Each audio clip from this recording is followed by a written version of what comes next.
पहले एक मूवमेंट रखो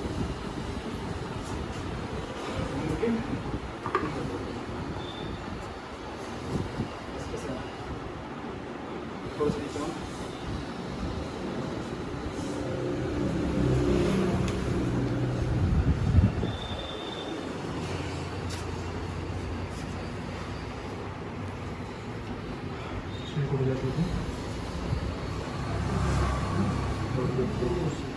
सिर नीचे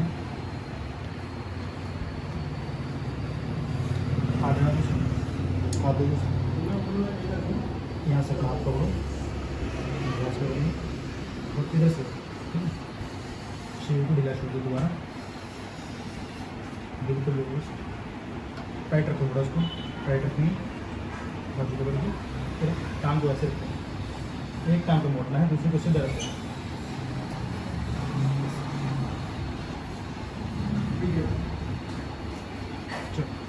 वापस उल्टे उल्टे पेट के साथ